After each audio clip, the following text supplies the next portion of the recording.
Hey everyone, we're so glad that you are joining our next installment of our Q&A. Today we got Perry with us. Dave still isn't feeling all that well. Dave, we hope that you feel better soon so that we can, see you this Sunday and we don't have to listen to this guy speak again. Psh! No, I'm just kidding. Perry did a great job filling in for Dave this past Sunday. Perry, thank you so much for doing that. I know it was kind of like a last-minute thing, but we appreciate everything that you do. And again, Dave, we hope that you feel better soon. My name is Josh, and again, we are so glad that you are tuning into our Q&A today. Perry, how are you? I'm doing great. Yeah, it's a good day so far. It's sunny. Yeah, it's fantastic. Nice. It's our one sunny day for probably the next couple of weeks. Well, we had a sunny day yesterday, too. Hey, that's a milestone in a fantastic. Michigan winter. I absolutely love it. 2 days in a row. All the sunshine. It doesn't get much better than that. Well, today, our Q&A, we are going to be covering the topic of, if you were brand new here, what does Connections look like? Who are we? What do we offer? What does a Sunday morning look like? Because we are kind of in this season, especially around the holidays, where a lot of people are inviting to service, and people just want to know more about who we are as a church. So we are going to be just diving into some of those questions, and maybe you will even learn something about us that maybe you didn't know beforehand. So, Perry, is there anything you want to say before we dive into it? No, let's go. No. Oh, my gosh. It's like the total opposite of Dave. All right, Perry, this is a broad one. 10,000-foot view. Who are we? Yeah, that's a really broad question. And so, I think when you first come and you interact with us here at Connections we're a lot of kind of regular people. Mm-hmm. I don't feel like there's a huge divide between those who call Connections home and those who come and check us out for the first time, or those who are on staff versus those who are not. I really do feel like we are people who are connected with each other in a lot of similarities as well. And so I don't think that there's anyone really on staff or at our church that takes themselves too seriously. Mm-hmm. We have a lot of fun. You can see that all over our social media platforms. I mean, shoot, I just put on a bunny suit that was way too small for me just to get a few laughs from the people out there. And, so that's just kind of how we do things. Mm-hmm. But that goes into everything. Not only do we try to have a good time and we try to have some laughs and just have a more laid-back atmosphere, but we also recognize that every single one of us we're just regular people. Yeah. We all make mistakes. Pastor Dave is our lead pastor, but he's not perfect. You and I are on staff. We're not perfect. We make mistakes. We're just people. And we try to just be people together in a community that are trying to go after this whole following Jesus thing as best we possibly can. And for people who are checking out the church, we know that there's going to be people all over the spectrum on that. Yeah. We're going to have some people who don't know Jesus at all, and they came because they were referred by a friend and they're going through a tough time. And then you got other people who have been going to church their whole lives, been following Jesus their whole lives, and they've got a really solid background for what their faith means, and they've got answers, and they're looking to see if our church is the right fit for them. So I think that kind of gives you a broad perspective of just the overall feel when you first come in. But I think that we could look at this in a lot of different ways, though, too. Mm-hmm. Who are we? Our mission statement. This is what everything around our church is centered. We are on this mission to fix the brokenness of our world by connecting as many people as possible to God, other people, and their God-given purposes in life. And so everything we do as a part of our church is going to be connected to that mission statement. We feel that we've gotten that mission statement, those words, that overall mission from the teachings of Jesus, from the Bible, but it might be a little bit different than the church down the road. Right. And that's okay. But you're going to see everything we do here on a Sunday morning, throughout the week, even on our social media platforms, are going to be connected to that overall mission as a church. And so, we're gonna do lots and lots of different things that will be a part of that. It's a pretty broad statement if you think about it. I mean, fixing the brokenness of our world, that's lofty. Yeah. But that's one of those things about mission statements, is that oftentimes you don't actually maybe ever fully complete that, but it's something worth fighting for. Yeah. It's something that is challenging. It's something that we should be about as followers of Jesus. And so, yeah, I mean, we're trying to do that. And then, it clarifies that a little bit with some of the ways that we do that, right? Yeah. Connecting as many people as possible to God. Well, Sunday mornings, we do that a lot. Yeah. Where we're worshiping him through music. We're worshiping him through taking time out of our day to spend some time with other people, but also one of the pastors will be on stage and they'll be teaching a lesson directly from the Bible about things that are happening in our lives today. And using maybe stories from thousands of years ago to connect to what we're doing and what we're living through in our lives today. So that's all a part of our mission statement, though. It all goes back to that. We're trying to connect to other people. And so we've got not only the connections that are happening here on a Sunday morning, but also throughout the week. We've got small groups that get together each and every week called connections groups. We've got different things happening for different age groups as well. I mean, you've got the youth ministry that you're leading every Sunday night. We've got stuff for the kids every Sunday morning. We've got stuff for adults on all sorts of different days and times of the week. So we're trying to connect people to each other as well, because we know that going through this life on your own is just not that good. Well, it's also not how God designed it. Exactly. So, yeah, I mean, it's not fun that way. Yeah. Because we've been designed to do this together.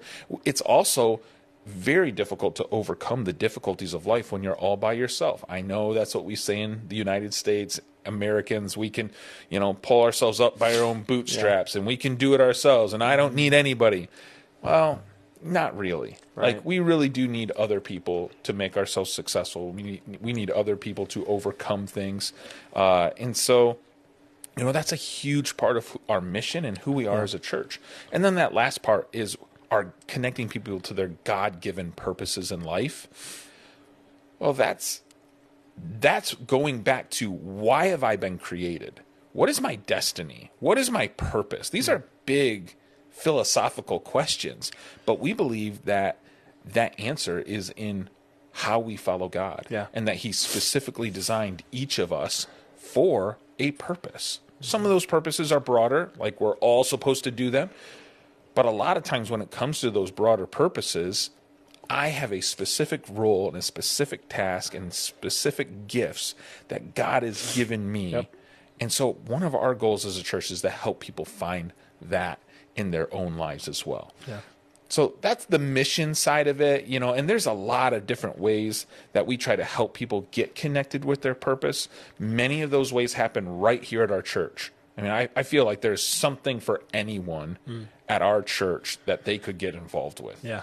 Other things are out in the community, which again is a huge part of our mission. We're not all about just the things that are happening within the walls of our church building. We are about the community as well. And so we're trying to go and let people know that we love them, that we care about them, because that's where people are living their day-to-day lives. They're not coming to our church building every single day, and they won't. Yeah. And we're okay with that.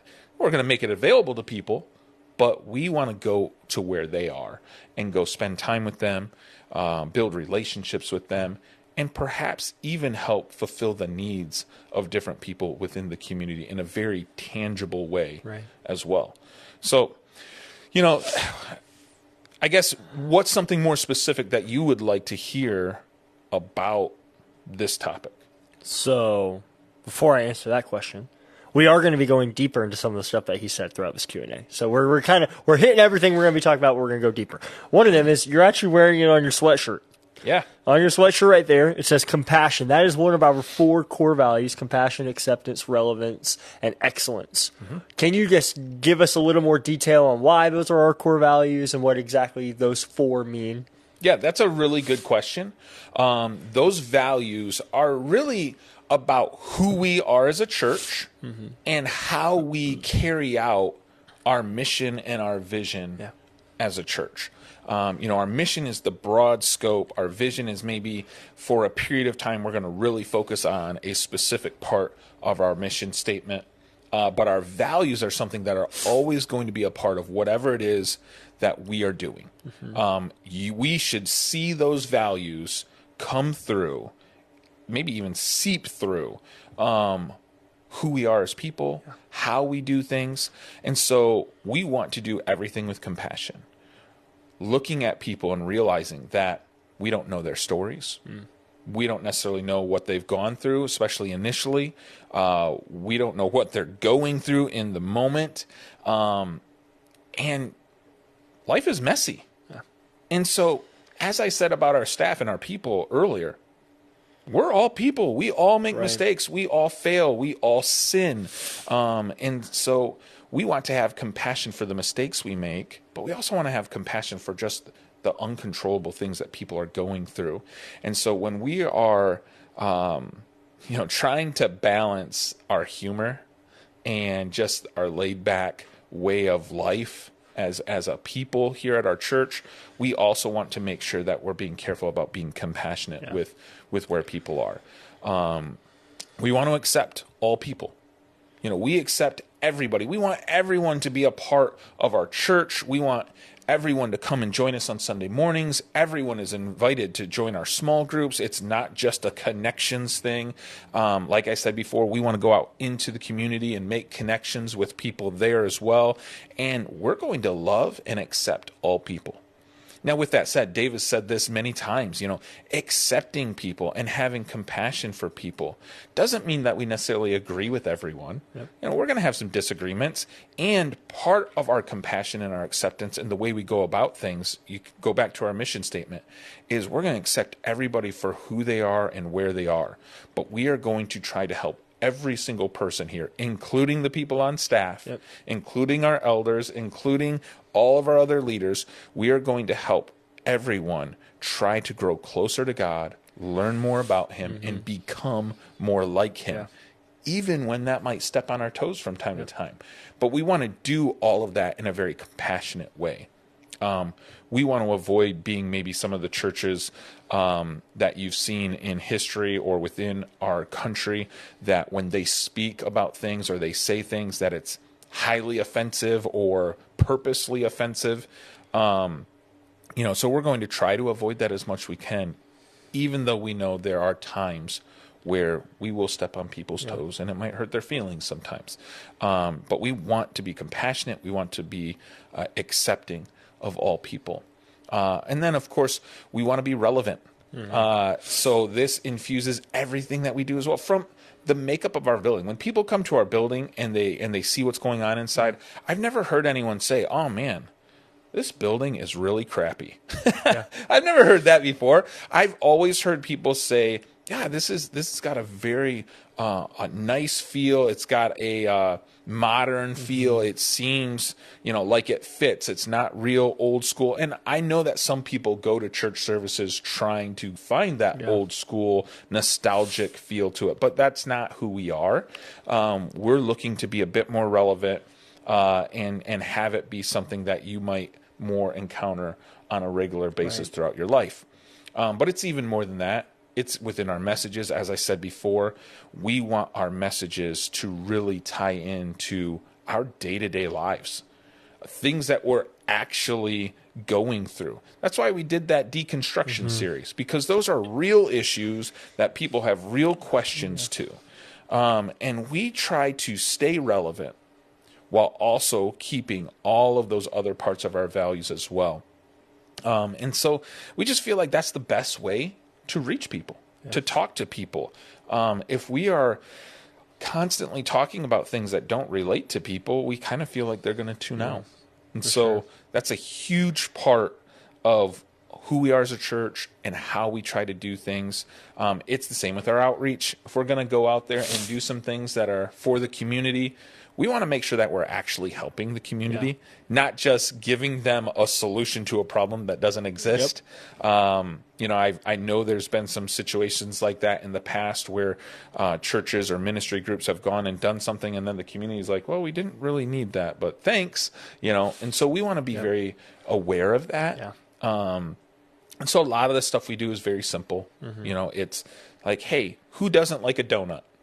we'll take you a box of donuts at your workplace just to give you a pick-me-up. Or if we find out that people need their leaves raked, okay, well, that's a very practical, relevant thing for their life. Or there's a building project that we've got people who can help with, or whatever it might be. We try to do that as well. And then the last thing is we try to do everything with excellence. That's doing the best we have, or the best we can with what we have. And so it might be one of the more complicated parts of our values, right? We're trying to do the best we can with what we have. Right. So there might be certain things that we look at and we're like, man, we would really like that to be better. Yeah. But we just don't have the resources or maybe even the talent to do that. And then there's other times where it's like, okay, well, how can we make it as good as we possibly can, even though we know that maybe someday we'll get over here? We're still going to have that focus. And so we try, again, everything from the building to what we're doing out in the community to what we're doing here on Sunday mornings and in our groups. We want it to be excellent. We want to do our very, very best. And part of that is because God deserves that. Yeah. Like, that's an act of worship. Doing our very, very best for God and with other people is part of how we worship him. And so that is also a huge value that we have as a church. And I believe that when you come to our church and you see what it's all about, you will see those 4 values seep into everything that we do. And so I think that's a huge part of it as well. And that's just kind of who we are. And, will we fail at those? Absolutely. Yeah. Just as I said from the very beginning, we are real people. Failure is not something that we necessarily shy away from. Shoot, every single Monday, what do we talk about? We get together and we kind of critique what we did the previous Sunday and just say, how can we improve? How can we get better? And that's all a part of this. Yeah. And so we're trying to incorporate even that as something that's who we are. Yeah. And so, we're going to work together with each other. It's going to be messy at times because we're people, and that's just the way it is. But that's what we're striving for. That's our goal. Yeah, for sure. Let's go even deeper into our 10,000-foot question. Let's zoom in a little bit more. And we're going to answer both sides of the coin here. We're going to answer it with our in-person, and we're going to answer it with our online. And I'm going to ask you to do the in-person because I'll do the online for you. So start with in-person. If somebody is sitting at the light right out there, 131 and U Avenue, and they're about to turn into our church, what should they expect for the first time on a Sunday morning? Yeah, so when they come in, depending on the service, they're going to see some people out there greeting them in the parking lot, waving to them, helping them maybe find a spot if it's full. And then after they get in here, they're going to walk through the doors, and at those front doors, there's going to be someone here greeting them with a smile. Mm-hmm. And that's something that I feel like we have every single Sunday. Yeah. They're not going to hold you there a whole lot. They might have a brief conversation with you just to say hi, get to know you just a little bit. Mm-hmm. And then from there, they may help you find the next spot, or they may let you kind of do your own thing from there, depending on what you would like. And so when you walk in our doors, our building kind of works like a funnel to the auditorium, which is where everything happens for our adults on a Sunday morning. To the as you walk in, if you look to the left, you're going to see all of our kids' rooms and our cafe. We've got free coffee and snacks, and sometimes it's hot cocoa, sometimes it's hot cider, sometimes it's smoothies. Yep. Like, who knows what it might be, but there's always some sort of free snacks and refreshments that are available for people. And then, of course, we've got the stuff going on for our kids. We have things for kids from birth all the way through 5th grade. Yeah. And our goal there fits all of our values, all of our mission as well. We're just doing it for kids in a relevant way for their age, trying to make it fun and exciting, but also give them something really tangible to learn about God and what it means to follow him. And so during our 1st and 3rd services, we have 3 different rooms that are available for them. We'll have the baby room, which is all the way up until they're potty trained. Then we've got kind of the toddler preschool room, which is potty trained until I think kindergarten is still in there. It depends on the day. Somewhere in that we'll have to ask Kristen. Kristen might be on here next week, so maybe I'll just have to ask her that question. So Get a little more of a breakdown, more details about that. But and then our third room is 1st through 5th grade. Now, in our second service, because of the need and because of the amount of volunteers, we actually have that room split up into 2, which we're super excited about. Very excited and about. soon that will be the case for all of our services. But that just kind of gives you our heart. Again, we're trying to reach people where they are for their age group. And, 1st through 5th grade is a pretty broad range. Yeah. So if we can divide that up a little bit more to go K through 2 or 1st through 2nd, and then 3rd through 5th, that's just a much better focus, we think. And so that one classroom is the one kids room that is at the north end of our building. It's to the right when you first enter our building.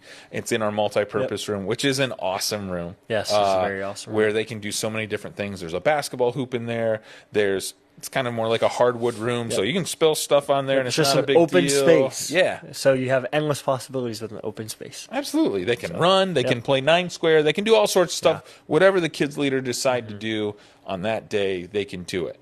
And so after you get your kids to where they need to be, after you've gotten your cafe stuff, you can hang out in the lobby. You're going to see some high top tables. You're going to see a welcome desk that's there. The welcome desk is there for anybody who has any questions about anything. It's specifically geared to someone who is new to the church, though. So if you've only been coming for a little while, that's the place to go, because they're the ones who have been trained to answer your questions, or at least get your question to the right person. But they also have a gift for you. They want to bless you with that. And they're just really nice people as well. Whoever's at the Welcome Center, they're always great people. But, if you don't want to do that and you just want to people watch, you can sit at the high top tables for a little while. You can do that. And people watch. Yeah, that's a real thing. I know there's a lot of you out there who like to people watch. Put that in the comments. Let us know if you're one of those people watchers. Or you can just socialize with your friends and your family there. Maybe you'll see some other people Chances are you probably will. I mean, this isn't that big of a town. Yeah. The whole Kalamazoo area. It's not that big. You end up running into people. But, eventually the service will start. You make your way into the auditorium. There'll be greeters at that door as well, greeting you, handing you anything that we might be giving out that day. Ushers who will help you find a seat. It's once you enter, depending on what your experience is, it almost feels a little bit like entering a theater, because the lights are down a little bit. And so when you come, you're gonna kind of enter this place where it allows you to really focus on what's happening on the stage.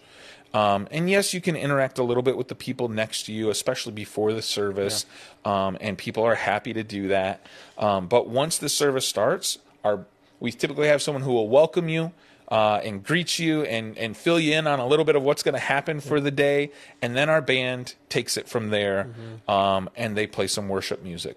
Typically, we do about 4 songs, and from there we go right into a message or a talk that one of our pastors does. Josh has done some. I do it from time to time, and then Pastor Dave is our primary speaker. We've got a few others on our teaching team as well. That's where you're going to hear that incredibly relevant message that really fits your life. We all have different styles of teaching, so it's a little bit different depending on who's up there. But then after that's done, we typically have some sort of a wrap-up, fill you in on a couple more details, and you're off to kind of do your thing. We encourage people to, again, hang out in the lobby, stop by the Welcome Center, interact with each other, get to know each other a little bit more. But if you've got to take off at that point, you can take off.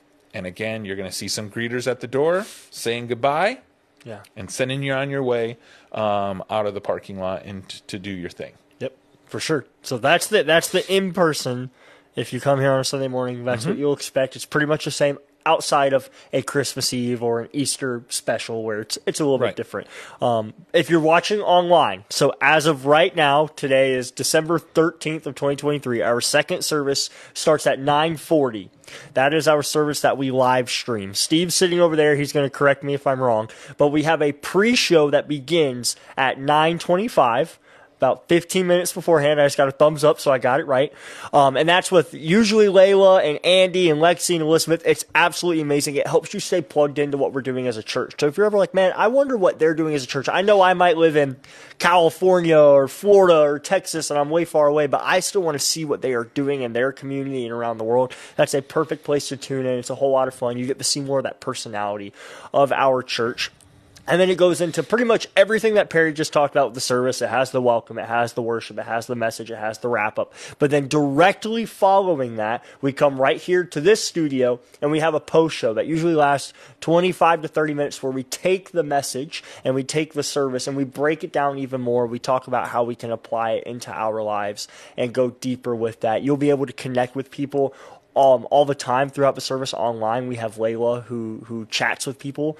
So it's a great area and place for you to still be connected and still be involved with what we're doing here as a church, but through our online platform. So again, as of right now, that is our second service, which is 9:40, is where we live stream.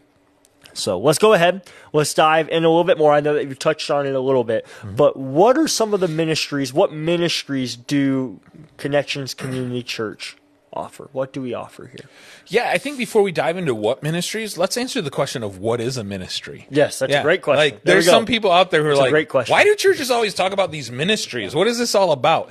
And so basically what churches do is they divide up kind of what they do on a regular basis into these groups that they call ministries. And so these are specific areas that we focus on as a church to carry out our mission.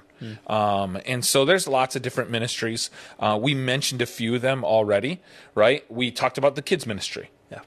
Kids ministry is directly geared towards our children. Again, from birth to 5th grade. And so everything that they focus on, we have a pastor who is focused on that primarily. Now, she's also involved with the overall direction of our church and some of the general decisions that we make, but she is laser focused, for the most part, on how do we end up helping our kids grow closer to Jesus? How do we connect them to the overall mission of our church? And then, of course, we have the youth ministry, which you oversee there. And so we've got that, and that's every Sunday night from 4:30 to 6:30. And how about you share a little bit more about what happens at that ministry? Yes. So Sunday nights, like Perry said, from 4:30 to 6:30, we have all 6th through 12th graders who want to come here at this building. Basically, we use the whole building to accomplish what we're doing. So we start by having just our hangout period. One of the things that we talked about with our mission is helping people connect with other people. So we heavily prioritize at the very beginning of our night this community time. That could be through playing basketball, playing card games. We have an art room, we have video games, we have 9 Square, we have volleyball, we have a whole bunch of different things for people of all interest to be able to do, to hang out and connect with other people within the youth ministry. Then right following that, we do some sort of game just to help those students tear those walls down that they can have up as this layer of protection. So whether that's a big group game like dodgeball or a trivia game or whatever it is, we do some sort of fun game that can incorporate all of the students within our ministry. And then we go into some sort of message / talk / devotional / testimony where we are, again, taking the mission of the church and incorporating that into 6th through 12th grade students. So this message can be on like deconstruction. We partner with the church, the Sunday morning services, talk about that at a youth group, or something that is relevant within the students' lives. And then directly following that, we split off into small groups that are grade and gender specific, so that we can, again, dive even deeper into where that specific group of students is at, to focus on that relevancy. And then after that, we again promote them to stay and hang out a little bit, have a little bit more community time, grow closer with their leaders, grow closer with their friends, because we find that very important here. But ultimately, we are pushing all of those 6th through 12th grade students to grow in their relationship with Jesus. And we just try to do that in a fun, relevant way. So, absolutely. Yeah, and it's awesome. I get to volunteer with you, and I love it. Have a great time playing 9 square or basketball with the kids, and it's a lot of fun. Yeah. But that's another one of our ministries. We also have our guest services or first impressions team.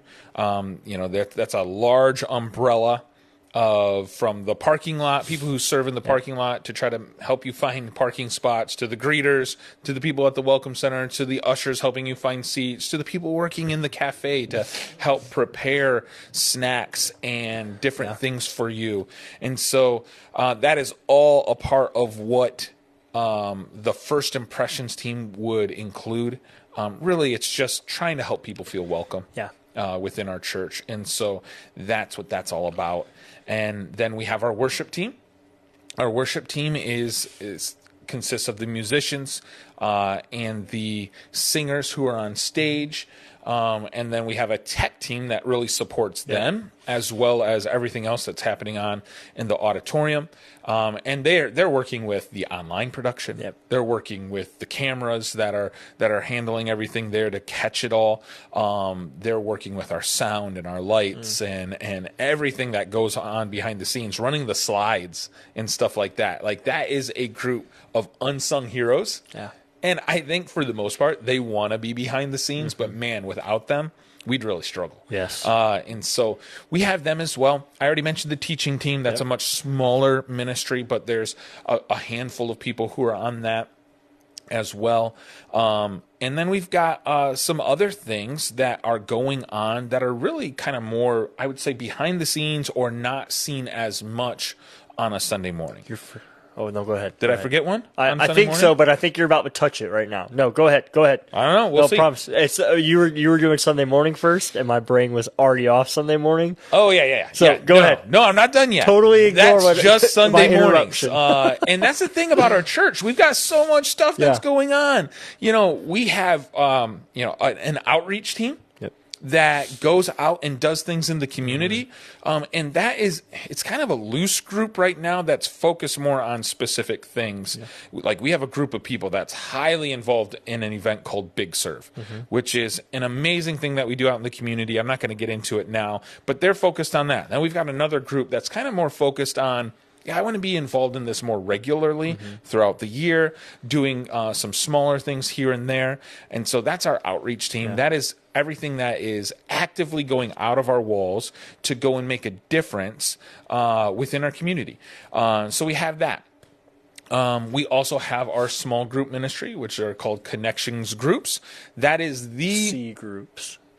You could shorten it up and say C groups, but Steve's back there shaking his head like, of course. Steve hates it. He just Even did that. though we call Connections Youth Ministry, we call it CYM. Connections Kids Ministry, we call it CKM. But apparently C groups is just too much. Well, it's gotta fit CGM. Well, we have other things for CGM. But anyway, we've got our Connections groups, which are, really our main ministry for our adults outside of Sunday mornings.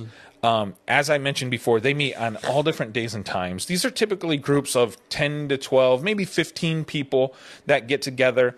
And so it's all sorts of ages as well. I mean, you're in a young adults group that's typically 18 to 25. There's some groups that are like 60 plus, empty nester type groups. There's some groups that are specifically for young families. There's some that are multi-generational. Married couples. Absolutely. There's a marriage group. There's all sorts of different activity groups.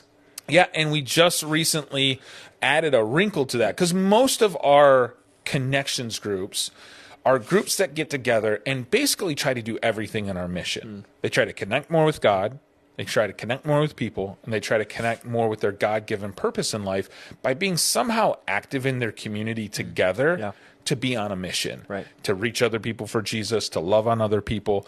And so that's what most of our groups are heavily focused on, the entire mission. Whereas we just added a little bit of a wrinkle with these activity groups where it's really based almost entirely on connecting with other people as a part of their God-given purpose in life. And so you might have a card group, you might have a basketball group, you might have a hiking group. It could be literally anything. I think one of the most one of the groups that's lasted the longest that we've had that is a blanket tying group. You know, where a group of women get together and they tie blankets together that they then donate to the local hospitals. And so it's a pretty cool group. It's a pretty cool group. And so there's lots of different options that are there. I truly believe that there's probably something for everybody that's on there. There might be a couple specific things that you're like, well, I really wanted to have a crocheting group. Well, we don't have a crocheting group. But what's cool about those is that if you really want that, You can start you it. can start it. Yeah, and so there's some options there for you as well. But that is one of the, I mean, really, it's the best way for our adults to continue on in the life of the church outside of Sunday mornings. And we actually feel like it is very difficult to truly connect with each other if we're not connecting with each other outside of Sunday mornings.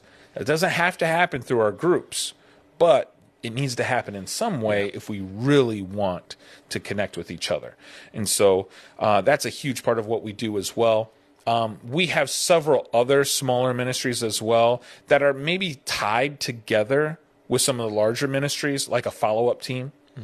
We've got they're working together to follow up with all of the people who reach out to us with questions or a desire to get connected, or they visited and they let us know, like all those different things. We got a team of people who are working on following up with them because we don't want anyone to fall through the cracks here. We also have a care ministry, which is led by a group called the Deacons. These deacons are partners of our church who have been given the specific task to take care of the physical needs of the people within our church. Outreach is for the people outside of the church. The care ministry is for the people within the church. And so they've got a team of people who are also a part of that aren't necessarily deacons. The deacons are the leaders, but they all work together to maybe provide meals for people who have their family members in the hospital, or maybe they write letters to people who are struggling, or maybe they go and visit them at the hospital or at their homes. They're going to take care of all sorts of different care issues, and so that's a great team as well. I'm sure I'm missing a team here and there. We've got people who help with like the physical labor of the church. Yep. You know, we got people who go out and do landscaping. We got people who literally, we just had a few guys come into our office and hang up whiteboards for us. Yep. You know, these are people who have certain skills that they may or may not want to actually ever be seen. Yeah. They may not want to greet with people. They may not want to work in the cafe. They may not want to work with kids, but man, God has given them the gift and the ability to do handyman type stuff or worker man things. And, you know, they do those things. And so, like I said, we try to kind of find a place for anyone, whether it's within our church or out in the community. And so we have lots of different ways that people can get involved with the different ministries that we have as a church. Last one that I didn't mention, which probably will lead into other things, is we have a class called the Next Steps class. I don't know if I'd call it a full-fledged ministry, but it's a huge part of what in helping people take next steps. And so there's a group of people that help teach that, help lead groups in that. And so that's another part of it. And I also failed to mention the men's and women's ministries as well. Yep. And so those ministries really focus on either creating small groups for men and women. They're still part of our connections groups, or creating events that are for our men or women that are very specific to what men and women would like. Right. For example, we did a barbecue with a bunch of guys in the fall and had a great time playing cornhole and having a bonfire and stuff like that. That's an example of a men's event. The ladies are doing a luncheon coming up here. In just a little while in January, where they're just going to get together and have a potluck and socialize the way ladies do. I don't know all the details. If you're interested, go to our app or website, because that's more their thing. It's in January. Yeah, it's in January. That's more their thing. It's going to be awesome. I know women are going to love it. Yep. But you and I aren't women. So we might not know or understand exactly what happens there. Whereas the men are going to be doing a chili cook-off in January. And so, again, something that men really enjoy. eating, chili, competition. And Brad Gillespie's not competing, so We'll see. I'm still trying to twist his arm. Apparently, he won last year by 1 vote, and he thinks his chili was so good that he can't submit it again. yeah, It's like, come on, man. he's But- got to prove that he can win it. That's twice. what I'm saying. But I do know that Kerry Brubaker, Steve's dad, is probably going to be coming for it this year. Oh, I'm sure. He's won several Yeah. competitions in the past. I'm even trying to get Steve Brubaker to maybe get in on it too, but we'll see. You should put in the comments, Steve, you need to make your chili. Agreed. Everyone, flood the comments Flood with the comments. Steve. Submit your chili. Flood the comments. That'd Let's get be a like goal. fantastic. If we get 5 likes, Steve has to make chili. That'd be great. But yeah, so those are all of the ministries that I can think of off the top of my head right now.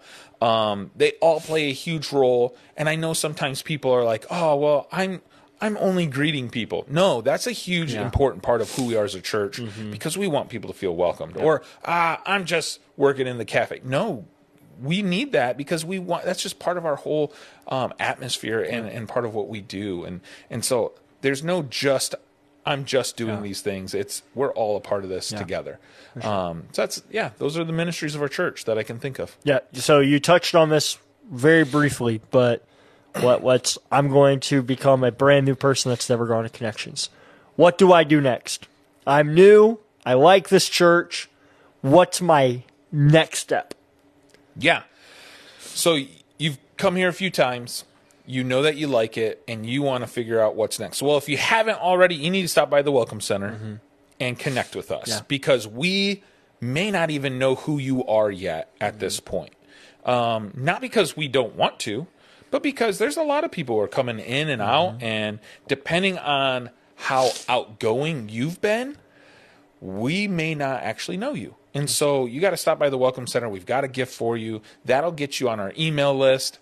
It'll get you in our follow-up process. When you fill out the Connect card that gets it all started, you're going to end up having an opportunity to check any of the boxes on that form that you're interested in finding out more about. So if you're interested in more about kids ministry, we'll follow up with you about that. If you're interested in more in any of those ministries that we talked about, we'll follow up with you. But that's what gets the ball rolling for us because it's you taking a step to let us know what you're interested in. Now, I know that there are some of you out there who, when you come to a church, you may not know. You may have no idea what you're interested in. You might not know if you're ready to volunteer. You might not know if, even though this church feels good and it feels like a good place and you like generally what we're doing on Sunday mornings, you might not know what we believe. There might be some things that are very important to you that you need to get some questions answered. You can always connect with us through that same Connect card and ask those questions. But probably the best thing to do if you don't actually know what to do is to take our Next Steps class. Our Next Steps class has been specifically designed for people to find what their next step is. We truly believe that every single person on this earth has a next step in their lives that God would like them to take. And so the difference, though, is that some people know what those next steps are, Right. and others don't. And so that class has been designed, again, to help people connect more with God, connect more with people, and connect more with their God-given purposes in life as we try to fix all the brokenness in our world. And so that brokenness starts with us, and the brokenness inside us. And we talk about that in that class. We do a growth survey. It's like a self-assessment where it asks you some pretty specific questions to see, well, where are you right now? How can we help you? Yeah. And really, I think that's one of the biggest differences. Every church has one of these types of classes, but the biggest difference between the way we do it and what many churches do it is that we really gear it more towards you than maybe the broad strokes of what the church has to offer. We want to figure out who you are and then connect you with some specific things that could be next steps for you. Right. And so, like I said, that starts with our own brokenness, but then it's how do we connect to this mission as people. So the Next Steps class actually breaks down our mission statement, goes deeper into each of those things, is and it is also a place for you to ask any questions that you might have. And so it's a great resource for folks. You take a growth assessment. You also take a gifts assessment, which tells us more about maybe the spiritual gifts that God has given you. You learn more about what we believe about spiritual gifts, and how you might have those and what those might be, a starting point for those. And in the end, we give you a very specific next steps plan that offers some suggestions on your possible next steps within our church. Some of those are going to be volunteering positions. Some of them are going to be specific small groups or connections groups that you could join. Others are going to be books to read, or maybe mission trips to check out, or who knows what it might be. It's going to be specific to you. And then there's going to be other things that could maybe come up throughout as well. One thing that you can do throughout that class is at the end, you have the option to become a partner. Now, some of you are like, what's a partner? Well, a partner is a version of our membership. Many churches have members, and every church typically has something that you would have to do to become a member if they have it. We don't call them members, we call them partners, because we believe that that language fits our culture better today. We're trying to be relevant, right? I mean, think about what it means to be a member today. When I'm a member of a gym, I go to the gym, I pay some dues, I get to use all their features, someone cleans up after me, no one necessarily interacts with me. I just kind of go and I do my thing, and then I leave. It's not, you don't really have any ownership into that. For sure. But when you think of the word partner, you think of someone who actually owns this company, or someone who is actually a part of this and the leadership decisions and what's going on as a church and what we're doing. And so we truly believe that when you're a partner, you are a part of what we do. We actually call our partners and tell them, like, you're a volunteer staff person. Now, there's certain roles and responsibilities that we have as staff that, of course, volunteers aren't going to have to do. You shouldn't have to. We're working this 40 to 50 hours a week. You're volunteering your time for, maybe an hour a week. Maybe it's a few hours a week. And so we're not expecting the same out of you, but we value you in the same way. And so that's an option for you as well throughout this class. Yeah. Absolutely. Thank you so much for diving into that. One of the big reasons why we filmed this day, again, we touched on it at the very beginning, is because we're in the holiday season. There's a lot of people that are being invited, and we just want to be able to answer some of those broader questions for new people. But if you're watching this and you're like, oh, I just had a friend that started coming, or I want my family member to start coming, we highly encourage you to send this to them so they can find out a little bit about who we are before they even step foot into the store, whether it's for a Christmas Eve service or a service in the New Year. So again, I highly suggest that you send this out to anybody that you might know that wants to know a little bit more about who we are as a church. And as always, if you have more questions about who we are as a church or the Bible or anything like that, you can go to my3c.org. You can go to the very top. There's a submit a question tab, totally anonymous, and you can submit any single question you have about anything, whether that's, again, who we are as a church or what the Bible has to say about X, Y, and Z, anything like that. We do these Q&As every Wednesday to be able to answer those questions that you guys have. Now, before we go any further, I do want to say, not next week. We will have a Q&A next week, but December 27th, right after Christmas, and I believe it's January 3rd, a couple of days after New Year's, we will not be having a Q&A. We as a staff are going to be taking a little bit of time off, taking a little bit of a rest, a Sabbath from this, if you want to say it that way, to be able to be prepared and ready to go for a whole another year of Q&As coming up. So December 27th and January 3rd, there will not be a Q&A on those nights, but on January 10th, we will be starting back, and we will be doing every single Wednesday, unless posted otherwise. So again, as always, this is possible because you guys submit your questions. So if you have any, go to my3c.org and go to the submit a question tab at the top to be able to submit that question. Perry, thank you so much for filling in today and just being able to answer all of these questions that were asked. Dave, we hope that you feel better soon, and we hope that everybody watching, that you guys have a great rest of your week, and that we see you on Sunday or at our next Q&A. Bye, guys.